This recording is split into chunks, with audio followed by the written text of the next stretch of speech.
کہ یہ جو دن چل رہے ہیں وہ ہمارے ہاں ہمارے حکمران کہتے ہیں مزید سخت فیصلے کرنے پڑیں گے۔ میں نے کہا تمہارے لیے تو آسان ہے، اس لیے کہ تم تو جس دفتر میں بیٹھ کے فیصلہ کرتے ہو اس کی تو بتی کوئی نہیں جاتی، تمہیں کیا پتا ہو، وہاں تو اے سی بھی 1 منٹ کے لیے بند نہیں ہوتا۔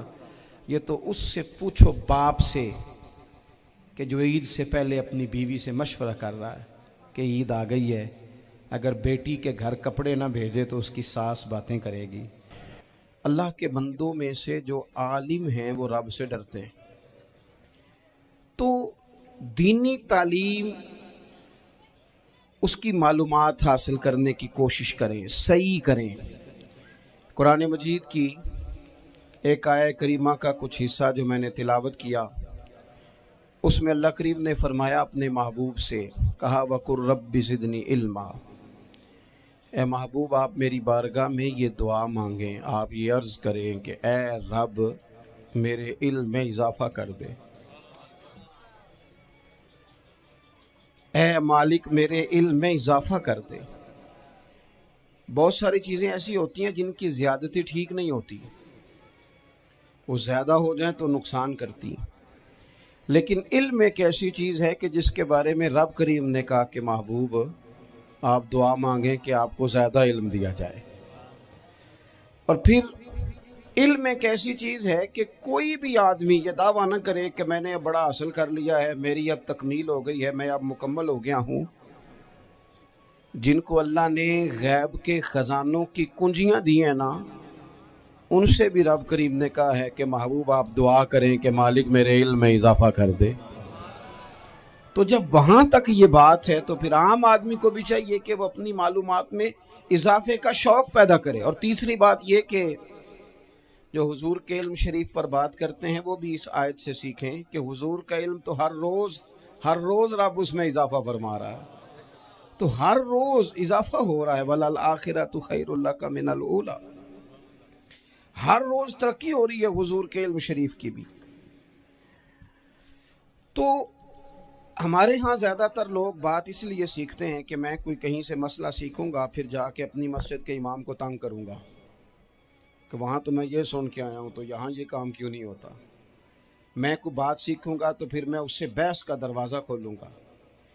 علم کا مطلب ہی اپنے آپ کو سنوارنا ہے، معلومات حاصل کرنے کا مطلب یہ کہ آپ کے عمل میں پختگی آئے، آپ کے کردار میں پختگی آئے، آپ نے جو سیکھا ہے آپ اس کے مطابق اپنے آپ کو ڈھالیں۔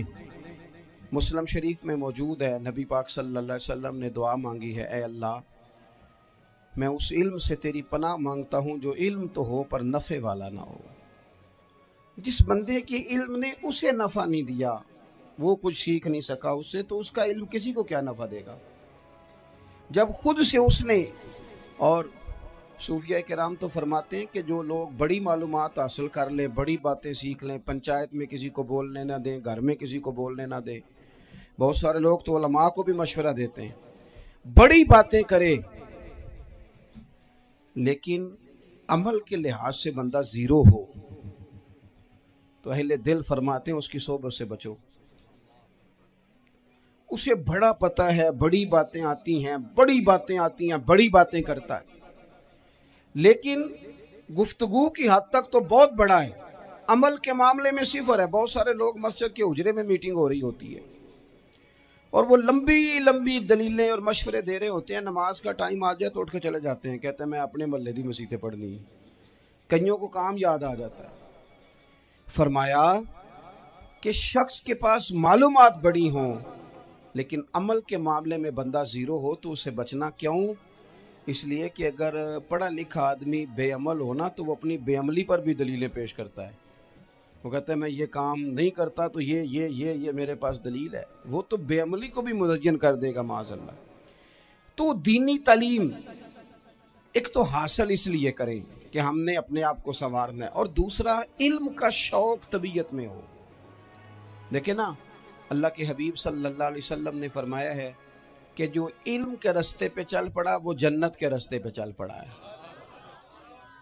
جمعوں میں، محفلوں میں کانوں کے ذائقے کے لیے نہ آئیں، اس لیے آئیں کہ میرے علم میں، میرے عمل میں یہ کوئی اضافے کی بات بنے گی، میں کوئی نصیحت حاصل کروں گا تو میرے دل کا زنگ اترے گا، ہمارے ہاں یہاں لوگ مزے کے لیے آتے ہیں اور آج کل لوگ فوٹو کے لیے آتے ہیں. ان دو کاموں سے نکل کر خالص اصلاح کی نیت سے علم کا شوق ہمارے ہاں تیزی سے ایک حرکت کی گئی. علماء کا وقار خراب کیا گیا اور لوگوں کو دینی علوم سے دور کیا گیا. اور اس میں بعض بیچارے واعظین اور خطباء نے بھی کردار ادا کیا جب جعلی پیر کی تعریفیں کھول کے کی اور اسے پتہ نہیں کہاں تک. یہ اسٹیج ہوتے ہیں نا، ان میں کوئی بندہ اچھا لگے بھی تو اس کے لیے دعا کرنی چاہیے، تعریفیں نہیں کرنی چاہیے. تعریفیں اس کا کوئی فائدہ نہیں ہے. اس بندے کو تو دعا کا فائدہ ہے. اگر آپ کو اچھا لگ رہا ہے تو اسے دعا دیں، اس سے زیادہ کچھ نہیں کریں. اور ہمارے ہاں جناب وہ نقیب محفل بیچارے کی شامت آ جاتی ہے اگر تعریفیں تھوڑی کرے تو کہتے ہیں تو نام ہی نہیں لینا ہوں. اور بھائی اس کے نام لینے سے آپ کا قد اونچا ہوتا ہے. تو علم اور عالم ان دونوں چیزوں سے قوم کو دور کیا گیا. دینی تعلیمات کا فقدان ہے. جو میٹرک تک لوگ 60-70 کتابیں پڑھ جاتے ہیں انہیں بھی قرآن پاک ٹھیک سے نہیں پڑھنا آتا. دور کیا گیا. آپ مجھے بتائیے، چلیں ایک مسجد ہی آپ دیکھ لیں، اس مسجد کے اندر اگر ایک طرف ایک عالم دین مشکات شریف کھول کے بیٹھے ہوں، حدیث پاک کا درس ہو رہا ہے، یا بحر شریعت کھول کے بیٹھے ہیں، فقہی مسائل بیان کیے، اور اسی مسجد میں ایک بابا جی جبہ پہن کے تگڑا سا بڑی سی پگڑی باندھ کے اور 500 دانے والی تسبیح لے کے بیٹھے ہیں. اب ایک بندہ اندر آتا ہے تو وہ کدھر جائے گا؟ عالم کی طرف کہ بابا جی کی طرف؟ وہ کیوں جا رہا ہے بھلا بابا جی کی طرف؟ وہ اس لیے کہ ہم نے اسے یہ بتایا ہی نہیں کہ جس طرح سبحان اللہ سبحان اللہ سبحان اللہ پڑھنا عبادت ہے نا، اسی طرح دارابا پڑھنا بھی عبادت ہے. اسے ہم نے بتایا نہیں کہ جب تک علم کے رستے میں رہنا بھی عبادت ہے. جب تک اسے یہ سمجھ نہیں نہ آئے گی کہ جس طرح وظائف کی کتاب پڑھنا عبادت ہے، اسی طرح مشکات شریف پڑھنا بھی عبادت ہے، حدیث بخاری کا درس لینا بھی عبادت ہے، مسلم شریف کی احادیث پر اپنے اساتذہ سے بیٹھ کر دروس پانا بھی عبادت. جب تک یہ پورا مزاج دیکھیں نا، نبی پاک صلی اللہ علیہ وسلم نے فرمایا رات کی ایک گھڑی بھر دین سیکھ لینا ساری رات نفل پڑھنے سے بہتر ہے. اب ہمیں سمجھنا چاہیے کہ کتاب پڑھ کے بھی بندہ رب رسول تک پہنچ سکتا ہے. کتاب و سنت رستہ آسان کرتے ہیں، لیکن ہمارے ہاں کیا مزاج دیا گیا ہے؟ بابا جی کے پاس چلو، ضرور جائیں بابا جی اگر نیک ہیں تو منع کوئی نہیں کر رہا، لیکن جو سوچ ہمیں حضور نے دی ہے ہم نے اسی کی سوچ کے مطابق اپنے معاملات کو ترتیب دینا ہے نا. اب ایک بات میں نے آپ سے پوچھی اور آپ نے کہا قوم ساری بابا جی کی طرف جائے گی. حدیث پاک اس طرح ہے، اللہ کے محبوب مسجد شریف میں تشریف لائے، دونوں جانب لوگوں کے حلقے بنے ہوئے ہیں، لوگ بیٹھے ہوئے ہیں. ایک حلقے میں لوگ اللہ کی یاد کر رہے ہیں، ذکر ہو رہا ہے. ایک حلقے میں بیٹھ کے ایک عالم کتاب و سنت کا درس دے رہے ہیں، ایک صحابی اور باقی سن رہے ہیں. خاص توجہ کریں نوجوان میری بات پر. رسول کریم صلی اللہ علیہ وسلم دونوں کے بیچ کھڑے ہو گئے اور کریم نے فرمایا دونوں محفلیں خیر کی ہیں، دونوں ہی حلقے خیر کے ہیں. اور پھر حضور فرمانے لگے مجھے چونکہ رب نے استاد بنا کے بھیجا ہے، میں چونکہ معلم بن کے آیا ہوں، یتلو علیکم آیاتنا ویزکیکم، میں چونکہ کتاب و سنت کی تعلیم کے لیے آیا ہوں. یہ لفظ کہتے کہتے حضور اس جماعت میں بیٹھ گئے جو دین پڑھ اور پڑھا رہی تھی. حضور وہاں بیٹھے جہاں بات دین کی ہو رہی، جہاں لوگوں کو اللہ رسول کی بات بتائی جا رہی. تو جمعے میں وقت پہ آئیں، اپنی دینی معلومات مضبوط کریں اور اپنے لیے مضبوط کریں. میں آپ کو بڑے درد سے یہ بات عرض کرتا ہوں، اگر دن میں 100 لوگ مسئلہ پوچھتے ہیں نا شریعت کا، تو ان میں 95 لوگ وہ ہوتے ہیں جو طلاق کا مسئلہ پوچھتے ہیں. والد صاحب نے، بیٹی کے والد صاحب نے 2 مہینے پہلے آرڈر دیا ہوتا ہے فرنیچر کا. بیٹے کی شادی ہو تو مہینہ پہلے شیروانی والے کو بھی کہنا پڑتا ہے، گاڑیاں بک کرانی پڑتی ہیں، میرج ہال بک، یہ سارے لوازمات ہم کرتے ہیں. سارا کچھ کیا، گاڑی سے گھر بسنا ہے، میرج ہال سے بسنا ہے، فرنیچر سے بسنا ہے. ہم نے سارا کچھ ان کو بتایا، لیکن کاش 2 گھنٹے بچی کسی معلمہ کے پاس جاتی، بچہ کسی استاد کے پاس جاتا، نکاح طلاق کے مسئلے بھی سیکھتے. میں دعوے سے کہتا ہوں اگر ہمیں پتہ چل جائے کہ 3 طلاقیں اکٹھی نہیں دینی چاہیے، کیونکہ دے دیں تو ہو جاتی ہیں، اگر ہمیں سمجھ آ جائے کہ نہیں دینی چاہیے، یہ مسئلہ بیان ہو، اور یہ والے مسئلے ہم محفلوں میں بھی نہیں بیان کر سکتے، اس لیے کہ لوگ کہیں گے مسئلہ تو وہ بیان کریں گے، اس پہ نعرے لگیں گے، آپ قوم کو یہ کیا بتا رہے ہیں، یہ تو چھوٹا عالم بتاتا ہے معاذ اللہ اس طرح کی باتیں، تو بڑی بڑی کوئی نقطے کی بات بتائیں۔ اور اس طرح ہمارے ہاں وہ 1 گھنٹہ پہلے نہیں کہتے تگڑے ہو جو میں جملہ دینے لگا، وہ پتہ نہیں جملہ آ رہا ہے کہ ایٹم بم آ رہا ہے، تیار ہو جاؤ، میرا جملہ ضائع نہ کرنا، ادھر بھاگ کے چلا گیا ادھر بھاگ کے آ جاؤ، اللہ جانے وہ جس طرح کبھی لگتا ہے نا پٹاری سے، اللہ جانے کیا نکلے گا، میں جملہ دینے لگا ہوں۔ تو میں کہتا ہوں تو آرام سے بیٹھ کے بھی جملہ دے دے، تیرے جملے سے کیا نکلے گا، اور تو جملہ نہ دے ہمیں کوئی آیت دے، تو جملہ چھوڑ ہمیں کوئی حدیث پاک سنا، یعنی ہر نقیب، ہر خطیب، ہر نعت خواہ اٹھ کے کہتا ہے سارا قرآن ہی حضور کی تعریف ہے، اور بھئی اگر سارا قرآن حضور کی تعریف ہے تو چند آیتیں پڑھ دے، پھر تو نے پڑھی تو ایک بھی نہیں، اور تو کہتا جا رہا ہے سارا قرآن ہی حضور کی تعریف ہے، یہ والی تعریف بھی تو سنانا قوم کو، جو یہ بچے ان کے استاد انہیں سکھا رہے ہیں اور یہ سیکھ رہے ہیں، اس طرف بھی تو سفر کریں۔ تو میرے عزیز اگر لوگوں کو مسائل کا پتہ چلے تو سینکڑوں گھر بچ جائیں تباہ ہونے سے، بڑے بڑے گھر بچ جائیں، لیکن مسائل نہیں آتے۔ میرے پاس مسئلہ پوچھنے کے لیے کچھ لوگ آ گئے، تو 4-5 سال کا بچہ بھی تھا جس کے والد نے غصے میں اپنی بیوی کو 3 طلاقیں دی تھی، تو چھوٹا سا بچہ، کپڑے بھی پھٹے پرانے، اور حالت بتا رہی تھی کہ غریبی ہے۔ تو جب میں نے مسئلہ بتایا کہ 3 طلاقیں ہو گئی ہیں تو واپس جانے لگے، تو بچہ مجھ سے کہتا ہے، دیہاتی آدمی تو کہنے لگا مولوی صاحب میری اماں تے نانی کہنی اسن پوچھ کے آئی آپ کہ ہن اسی لہدا لہدا ہی رہنا ہے۔ تو اس بچے کی نونہال کی وہ کیفیت دیکھی تو میں رو پڑا، میں نے کہا یار یہ بچہ بیچارہ ماں باپ کے ہوتے ہوئے یہ یتیموں جیسی زندگی گزارے گا کیونکہ باپ نے طلاق دے دی، کس طرح مسائل نہیں بتائے لوگوں کو، تعلیم سے آگاہی نہیں کیا۔ اور اس میں بہت بڑا ظلم ہے ان لوگوں کا بھی جو جنازے پہ کھڑے ہو کے تو کہہ دیتے ہیں، میری طرح کے لوگ اچھے علماء کی بات نہیں کرتا، وہ کہہ دیتے ہیں دیکھو جن لوگوں کو جنازہ نہیں آتا، بھئی آپ نے کس دن عشاء کے بعد کلاس لگائی تھی جنازہ سکھانے کی، یہ تو آپ نے کہہ دیا لوگوں کو قرآن جی ٹھیک نہیں آتا، تو یہاں تو بیچاری بیبیاں جن کو صحیح پڑھنا نہیں آتا وہ مشن بنا لیتی ہیں کہ میں نے اتنے 100 کو قرآن پاک پڑھانا ہے، بیوہ ہو گئی ہوں، طلاق یافتہ ہو گئی ہوں، ساری زندگی قرآن پڑھاؤں گی۔ ہم کیوں یہ مشن نہیں بناتے، کیوں اس طرف سفر نہیں کرتے؟ ایک تو دینی معلومات میں، دینی علوم میں اپنے آپ کو لگائیں اور ذوق پیدا کریں کہ جو چیزیں مجھے نہیں آتی میں نے وہ سیکھنی ہے، جو معاملات مجھے نہیں آتے میں نے ان کی طرف سفر کرنا ہے۔ ایک تو اپنا یہ مزاج بنائیں، اور جب آپ دینی علوم سیکھتے ہیں تو پتہ ہے کون سا منظر قائم ہوتا ہے؟ منظر وہ بنتا ہے کہ حضرت ابو ہریرہ بھی دین سیکھا کرتے تھے، حضرت عبداللہ ابن عمر بھی اصحاب صفہ میں رہا کرتے تھے، حضرت انس بن مالک بھی رہا کرتے تھے، اور ایسا منظر بنتا ہے کہ حضرت سیدہ خدیجہ الکبریٰ رضی اللہ تعالیٰ عنہ فرماتی ہیں سیدہ فاطمہ حضور کی گود میں بیٹھی ہوتی تھی اور نبی پاک سے باتیں پوچھتی تھی اور حضور انہیں بتا رہے ہوتے تھے، سیدہ عائشہ حضور سے دین کی باتیں پوچھتی۔ چوتھا حصہ ہماری فقہ کے اصول حضرت فاطمہ کی، حضرت عائشہ صدیقہ کی مرویات پر مبنی ہے۔ اگر ہماری بچیاں چھوڑ دیں ڈائجسٹ پڑھنا، چھوڑ دیں ادھر ادھر کی مووی دیکھنا، اور وہ کتاب و سنت پر آ جائیں تو بہت سارے مسائل ایسے ہیں جو الجھنے سے پہلے ہی سلجھے ہوئے ہوں۔ دینی تعلیم کا مزاج اور ذوق۔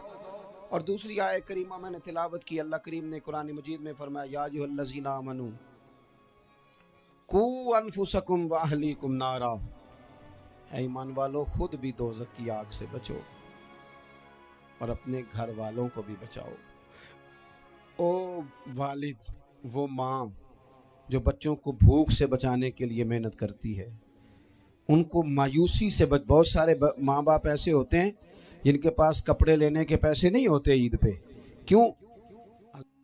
عزیز بھائی جس طرح ہم اپنے بچوں کو دیکھیں، بہت سارے ماں باپ کے پاس گنجائش نہیں ہوتی، لیکن اس نیت سے کہ بچوں کے دل ٹوٹ جائیں گے، عید پہ کیسے گزارا کریں گے، مشکل سے بھی کپڑے خرید کے دیتے، اس طرح ہم اپنے بچوں کو بھوک سے، پیاس سے، مایوسی سے بچاتے ہیں۔ اس طرح ہمارے رب نے ہمارے ذمے لگایا ہے کہ تم اپنے بچوں کو کوشش کرو دوزخ کی آگ سے بچانے کی۔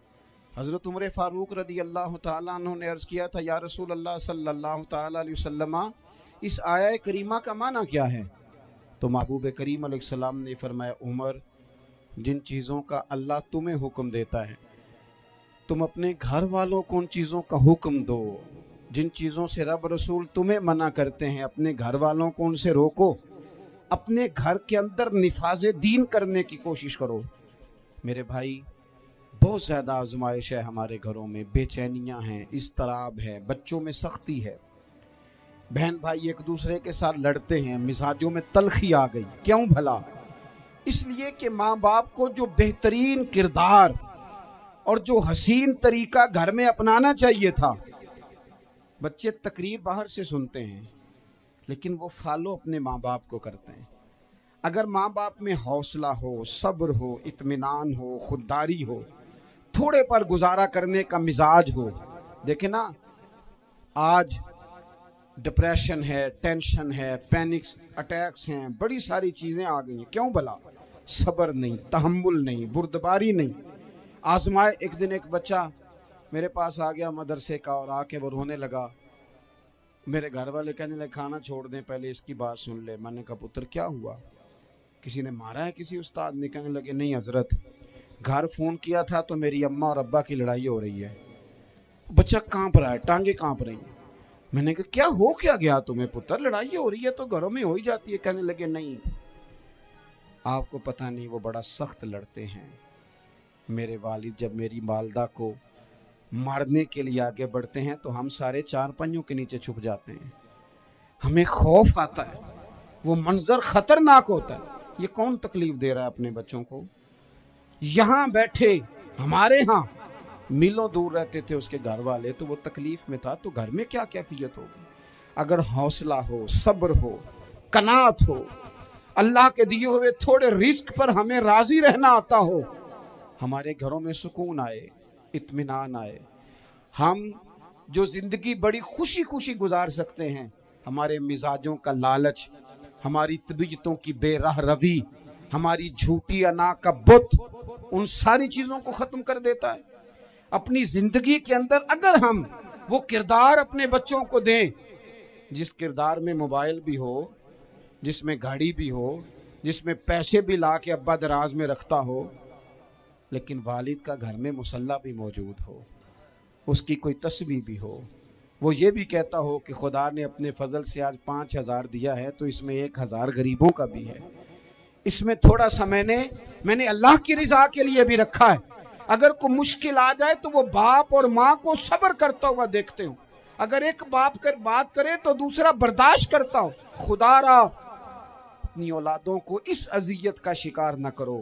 اپنے گھروں کے اندر وہ خودداری، وہ پیار، وہ وقار، وہ محبت، وہ انداز۔ آپ تھکے ہوئے ہیں، کوئی شک نہیں، آپ بہت سارے مسائل کا باہر شکار ہوں گے، کوئی شک نہیں، لیکن آپ باہر سے تھک کے آئے ہیں، اور اگر آپ باہر اپنی فیکٹری کے مالک ہیں اور دفتر کے بڑے ہیں تو گھر میں بھی تو آپ بڑے ہیں نا۔ آپ کی ماں بھی تو انتظار کر رہی ہے، اس نے بھی تو دکھڑا سنانا ہے نا آپ کو۔ آپ یہ دیکھیے کہ آپ کے بچے بھی تو انتظار کر رہے ہیں، وہ چاہتے ہیں کہ ابا آ کے بیٹھیں تو ہم ان کے سینے پہ چڑھ کے تھوڑا کھیلیں۔ آپ کی اہلیہ منتظر ہیں۔ کچھ باتیں بیوی کسی اور سے نہیں کہہ سکتی، صرف اپنے شوہر سے کہتی ہے، لیکن وہ تو آتے ہی جلال میں آ گئے صاحب، وہ کہنے لگے، تو بڑی نالائق ہے، میں تھکا ماندہ آیا ہوں اور تو نے مجھے کہانی سنا دی ہے۔ وہ اس خاتون سے شدت کے ساتھ پیش آنے لگے۔ میرے رسول پاک کی حیات نور کو دیکھو، حضرت ام ایمن حضور کی رضائی والدہ ہیں، ان کی بھی خدمت ہو رہی ہے۔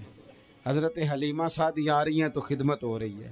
حضرت عباس حضور کے چچا ہیں تو کریم فرماتے ہیں میرے چچا ہیں باپ کی جگہ پہ۔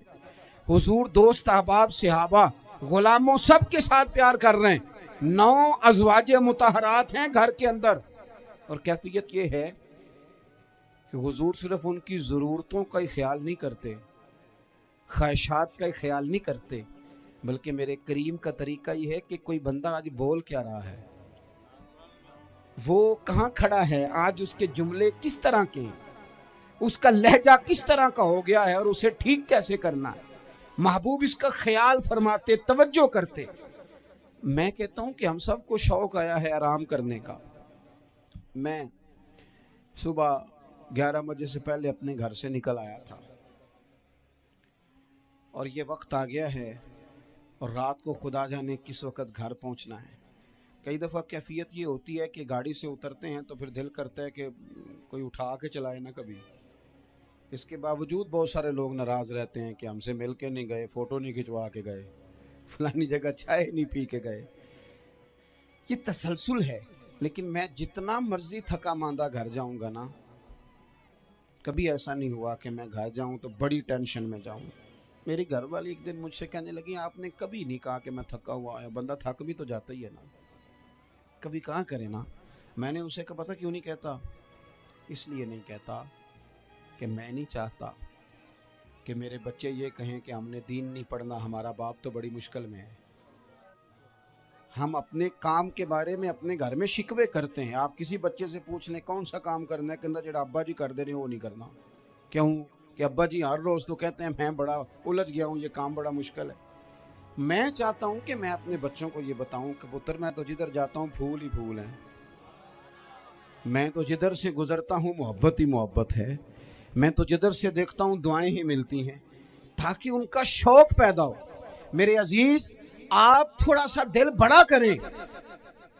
اگر آپ ایک کی وجہ سے پورا گھر سکون میں آ جاتا ہے تو آپ دل بڑا کیوں نہیں کرتے؟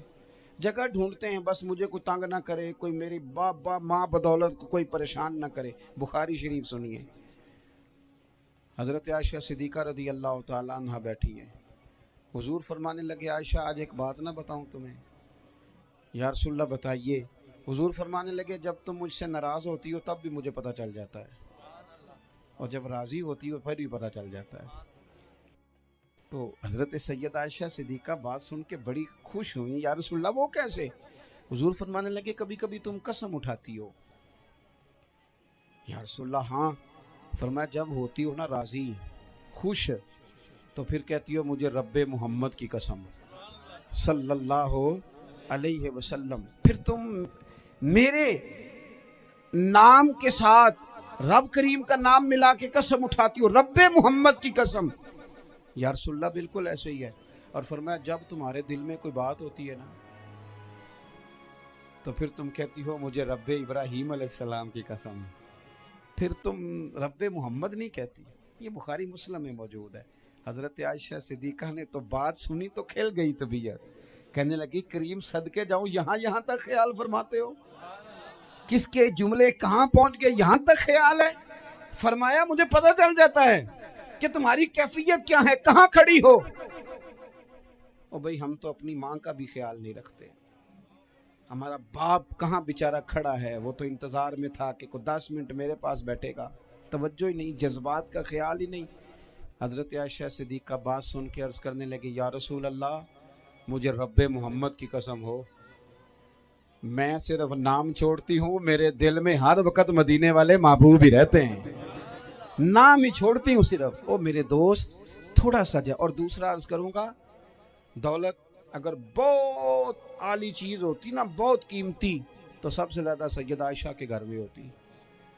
اگر پیسوں سے ہی سو کھاتا تو پیسے سب سے زیادہ حضرت فاطمہ الزہرا کے کاشانہ نور میں ہوتے. او میرے بھائیوں, سونا وقت محبتوں سے گزارا جا سکتا ہے. او بھائی, میں نے تو اپنے گھر میں یہ دیکھا کہ میرے والد صاحب گرمی آتی تو فرماتے, او لو بھائی تانوں پرواہ نہیں, میں تواڈے پڑھولے چ دانے پا دیتے نے تے تواڈی ماں نے مرتبان چ اچار پا دیتا ہے, لو اب تمہیں کہیں جانے کی ضرورت نہیں پڑے گی. اس پہ بھی وقت بڑا اچھا گزرتا تھا, اس پہ بھی ٹائم بڑا اچھا. 6 کھانے کھا کے بچے نخرے کر رہے ہیں. میں نے اپنے والد صاحب سے ایک دن کہا, میں کہ ابا جی تانوں پسند کی ہے؟ فرمان لگے, پتر جے تے لگی ہوئے بھوک پھر تے ہر شے, اور اگر بھوک نہ ہو تو پھر نخرے ہی نخرے ہیں, پھر کیا پسند ہونا ہے. طبیعت نہیں. اپنے گھروں میں اپنے دوستوں میں اطمینان پیدا کریں, اضطراب سے باہر آئیں. اور ایک بات اور عرض کرنی ہے, یاد رکھنا تقریر باہر چلتی ہے, گھر میں نہیں چلتی. گھر میں عمل چلتا ہے.